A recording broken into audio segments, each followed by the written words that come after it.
Journey IFC strives to create safe spaces to worship God. Know that you are welcome just as you are, regardless of religious background or lack thereof, skin color, political affiliation, sexuality, age, culture, or any other label you own or society throws on you. You are welcomed and celebrated here just as you are.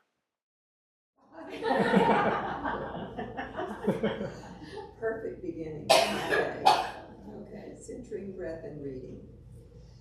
Before we read our scriptures this morning, I invite each of us to take a few moments to breathe. Get comfortable in your space. Relax down into the earth and center yourself with a couple of deep breaths.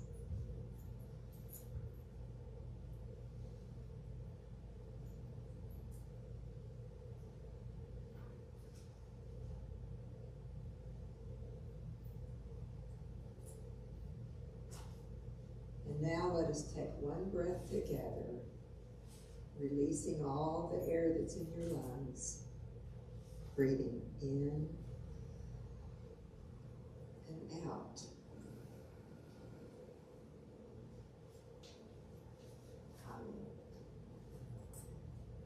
Our reading today is from Revelations 21. Then I saw a new heaven and a new earth. For the first heaven and the first earth had passed away, and the sea was no more. And I saw the holy city, the new Jerusalem, coming down out of heaven from God, prepared as a bride adorned for her husband. And I heard a loud voice from the throne saying, "See, the home of God is among mortals. God will dwell with them, they will be God's peoples, and God will be with them and be their God. God will wipe every tear from their eyes. Death will be no more. Mourning and crying and pain will be no more, for the first things have passed away." And the one who was seated on the throne said, "See, I am making all things new. Write this, for these words are trustworthy and true." And then God said to me, "It is done. I am the Alpha and Omega, the beginning and the end. To the thirsty I will give water as a gift from the spring of the water of life. Those who conquer will inherit these things, and I will be their God, and they will be my children. But as for the cowardly, the faithless, the polluted, the murderers, the sexually immoral, the sorcerers, the idolaters, and all liars, their place will be in the lake that burns with fire and sulfur, which is the second death." I told Skylar last night that we thought we ended the spooky series, and then we have the fires burning. Hopefully we'll find some wisdom beyond that part. So today we are beginning a new series that, as I said, is inspired by Thanksgiving, or rather challenged by the idea of Thanksgiving. And instead of honoring a holiday tied to colonialism and the oppression of indigenous peoples, we are going to choose to honor the wisdom of cultures that have survived oppression. This month, we will listen for wisdom from the margins, from indigenous, African, and other traditions, to remember that truth and beauty have always flourished outside the centers of power, because true wisdom cannot be destroyed. And to help us transition from our Scary Story series, we will begin with a group of people who were hunted and killed and burned at the stake because of their religious and spiritual practices. Yes, we are talking for a second week in a row about witches.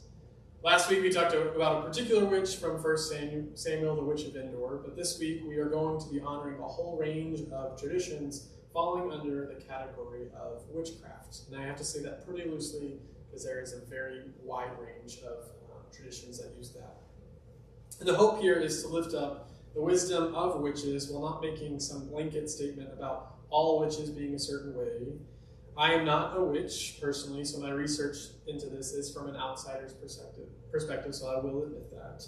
But I will do my best to not downplay or oversimplify these traditions, while also realizing that I am human and could be making mistakes, but I am doing my best to honor witch wisdom as the best I can. But I'm doing this because I find it meaningful, because witches throughout time have been demonized and ostracized and killed, often in the name of Christianity.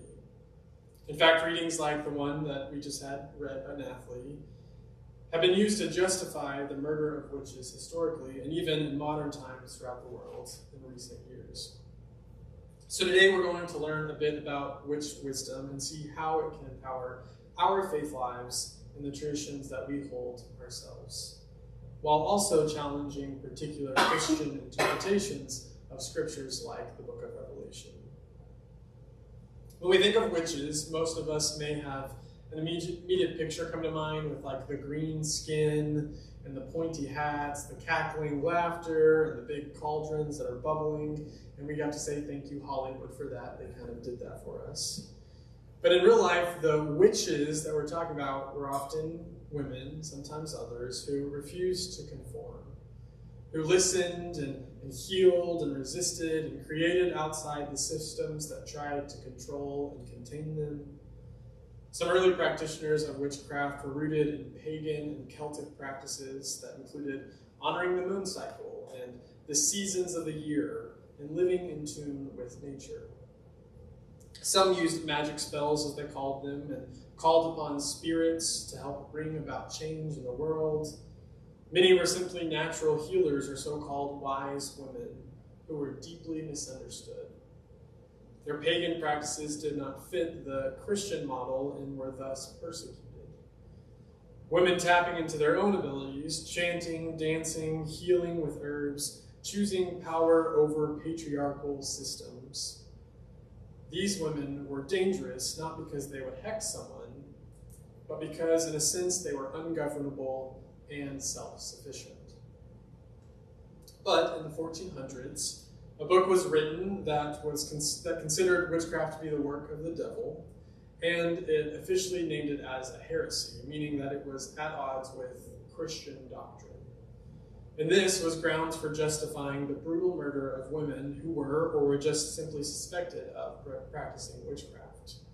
It said that between 1500 and 1650, as many as 80,000 suspected witches were executed across Europe. 80,000, that's a huge number, most of them being women. But when the hysteria of that, faded in Europe, it then took root in the American colonies, culminating, as we know, in the Salem witch trials that are so popular to hear about. And at that point, suspicion itself became a death sentence for many people. Women who were suspected to practice witchcraft were burned at the stake or hung in town squares. They would even be bound and thrown into the water. And the idea is that if they floated, they were a witch, but if they sunk, they weren't. But if they sunk, they were most likely to drown. So either way, it wasn't good for them. It is terrible logic, and it often stemmed from very pious Christians coming from very pious Christian teachings. Witches were made the scapegoat to explain anything wrong or malevolent going on in the society at large, and so they were killed accordingly.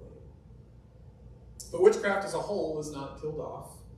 It has remained, and even in the 1980s, there was this big resurgence with the Wiccan movement and Wiccan practices coming into popularity.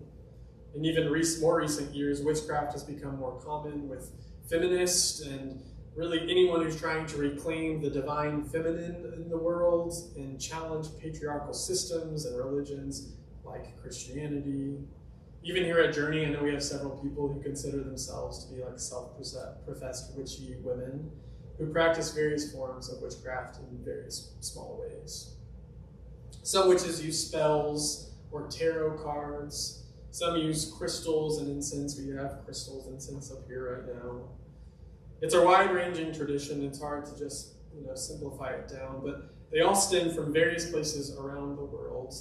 There are a lot of pagan influences, yes, but there's even Latin American countries, and specifically Mexico. There are brujerias, who are witch women, or brujas, brujos, they're witchy people that practice witchcraft. But what I've learned that is, even if it's from anywhere around the world, there are some similarities to a lot of witchcraft. No matter where it comes from, it often honors the power within, particularly the power of women, but really the power of all of us within, what we contain in ourselves. How each human has the abilities and powers to share with the world around them. There's actually a quote from a book that Skylar shared with me called Becoming Dangerous, and it's a collection of essays about modern witchcraft practices. But I thought this quote summed it up really nicely. It says that the difference between the witch and the layperson is that a witch already knows they are powerful. The layperson may only suspect. To tap into this power, a witch performs rituals with purpose, with intent, and with an enviable aesthetic. I like that, an enviable aesthetic. These rituals can look like many things. It's more about the intention than the actual practice itself. It's what you're trying to make a reality. But another common aspect of witchcraft is that it's often rooted in nature. There's a term green witch that is used a lot. And these are women or people who are of the earth and honor Mother Earth and the divine feminine for the gifts of all of creation. They often use herbal remedies and natural cures in place of modern medicine or in partnership with them to help. I know, like, our family used comfrey, a plant to help with sore muscles. Some people see that as witchy. They also use candles and incense and plants to set intentions into the world.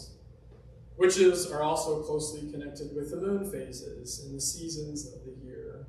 Many witches even follow what's called the wheel of the year, which is a cyclical viewing of time, where they honor various holidays throughout the year. And this weekend actually marks one of those holidays, which is convenient for us. Samhain is the name given to it traditionally, but it's a time of the year when the days grow darker and colder. And Samhain is a festival that honors the darkness. It's really all about engaging with the darkness of the world. As we enter into winter, and as the end of the harvest, has come. It's a celebration of light, yes, but really it's also a celebration of the beauty of the darkness. And it's also said to be when the veil between earth and the other realms, whatever they may be, is the thinnest, meaning that you can convene more closely with the dead. And this is actually where Halloween stems from, or All Hallows Eve. It's also connected to Day of the Dead and All Saints' Day and Christian and Catholic traditions. These witchy practices have become more mainstream, although often co-opted by Christian meanings and presence. But it is a time to remember our ancestors and those who have gone on before us. And in a few moments, we'll actually get to partake in a practice that is a little witchy, where we will remember those who have gone on that we want to honor. It's a way to honor both the light and the darkness, the living and the dead, much like the practice of the festival of Samhain. And we will do this remembering that the witches who were historically deemed evil may have just been powerful women with wisdom, connected to the earth and insistent that God was not some man in the sky. Witches were and are people who wanted to care for the earth and care for each other and make the world a better place for all of us. And they use rituals and intentional practice to set this into motion. They are not monsters. They are not just storybook characters with scary skin and big noses. They are people with a rich tradition who have been harmed by Christianity. It reminds me of something I read online once, of why were we taught to fear the witch and not the person who thought it was good to burn them at the stake? It's a troubling thing. Why is it okay to demonize these people? Witches were punished for their power, for believing that divine wisdom could dwell in ordinary people and even in the earth itself. And that same truth pulses through the book of Revelation, where John, who's the author of it, envisions God not far away in the heavens, but right here among us. A new heaven and a new earth made present here. It's a vision of restoration and not destruction. And I think it can help us challenge the colonization and oppression of people like witches and others on the margins today that we know of. even when it has been used, the book of Revelation, as a tool of oppression itself. The Revelation of John is a book full of symbolism and meaning, and most of it is pretty scary sounding, and it's confusing to read. There's all these monsters with heads and wings and things saying things. These visions about monsters and destruction all to bring about this so-called New Jerusalem, as it's called.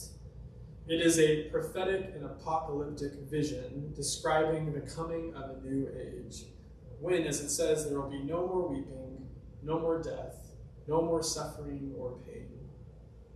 Revelation isn't really predicting the end of the world.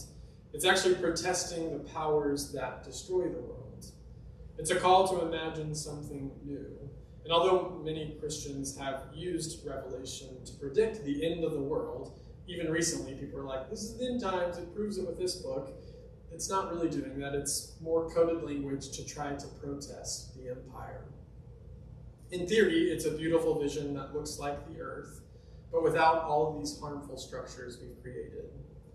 Without empires wielding their wealth and power over the weakest of us. Revelation has been used as if it is a warning of what is to come, when really it's a letter written for a particular group of people thousands of years ago that was meant to challenge them to be more open, more inclusive, more loving, and to get them to turn back to God. It's a vision of a world where justice reigns, where peace is made accessible to all. And our reading this morning starts out pretty strong. It's like, oh yeah, this is good, I can get behind this. God dwelling on earth with us in a new creation, one without death or tears. It even says God will wipe the tears from our eyes. But then it takes a turn when it says, but only for those who have conquered in God's name. Ooh, what do we do with that, right? Which is troubling, especially when it's taken out of context. For really, in the rest of the Revelation, or this vision, conquest is not depicted as conquest as we know it. Instead, it's depicted in the form of what is called the slain lamb, which, as we probably know, is the symbol of Jesus. The one who gave up his life instead of fighting. The one who did not honor empire and try to create a new one, which has become Christianity, but who instead emptied himself for all people.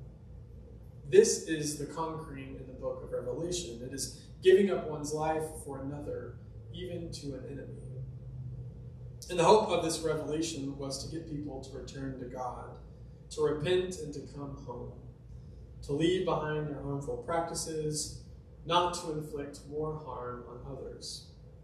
John's vision is calling us away from being empires dealing out death, but the problem is that Christianity has historically perpetrated its own empire, while also claiming to be a victim. The Inquisitions, the witch trials, slavery, and more were all done in the name of God, exactly against this vision of John. At the end of these verses we read today were used as justification. It says, but as for the cowardly, the faithless, the polluted, the murderers, the sexual immoral, the sorcerers, the idolaters, and all the liars, their place will be in the lake that burns with fire and sulfur, which is the second death.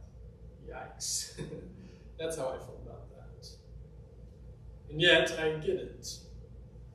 This is the kind of verse that can sound reassuring if you've been taught to fear the wrong things. But that's exactly why we have to read it carefully. This list became a tool to demonize, colonize, and erase. But again, it gets John's vision all wrong. This isn't about conquest. Instead, it's about releasing control, giving up our lives for another, creating a heaven on earth where all nations and all people can come together in peace, Christian or Wiccan, Jew or Gentile, slave or free, man or woman. John's vision was about unity, not justification to kill another human. Because really, witches weren't the problem. The people hunting and killing them to build their empire were the problem. And this vision was meant to challenge these people thousands of years ago, but it can still challenge us today. To try to bring about a world without death-dealing empires, to repent when we find ourselves in one.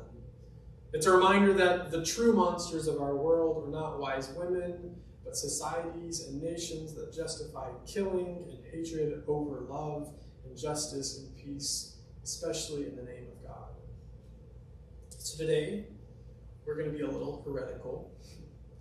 We're going to be the holy rebels that we are here at Journey, and we're going to honor the women, men, and non-binary witches throughout time, those who knew that every one of us carries power meant to heal and transform our world, those who taught us that the earth is sacred and that the care for it is holy work. May we embrace some witchy wisdom today as we embrace the darkness of the season to come, as we celebrate Samhain together, and as we call upon our ancestors who have led the way for us.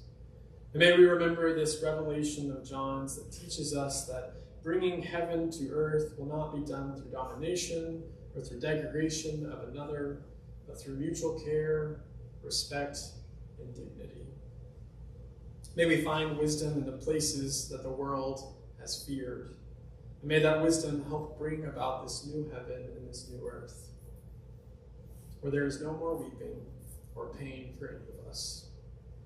May it be so. Amen.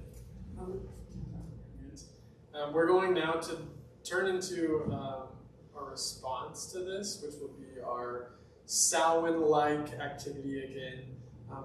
As you can see, we have a lot of imagery that's related to Dia de los Muertos. So if you're not familiar with this tradition, you typically build an ofrenda, an offering, an altar, where you remember loved ones. And so you'll see there's a picture of my family members, Vicky's family members. There's candles. You typically have food and water.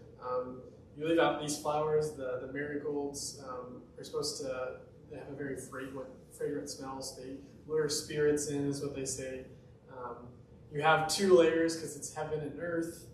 It's full of symbolism. We also have crystals up here and plants, and we're kind of combining witchy things and indigenous practices and Mexican traditions and all of that. But the idea is, as we're on this day, this is All Saints Sunday, as it's also Samhain, as it's also Halloween, and all of these things are happening all at once. It's a reminder of all those in our lives who have gone on before that we want to honor and lift up. And if we go in the idea of Samhain being the time, the veil is the thinnest, it's the time we can be closest to them. And even in the darkness, that there still is light. So if you want to light a candle, you can do that. If you want to, there's some cards over here and some markers and some pens. If you want to write a message to someone or just write their name and leave it on this ofrenda, you can do that. Again, engage with this as you will. We'll also have a song playing, so if you just want to sit and listen to that and center yourself with that, that is okay as well. But I invite you to partake in this as you feel called. Ace, do you want to play that song?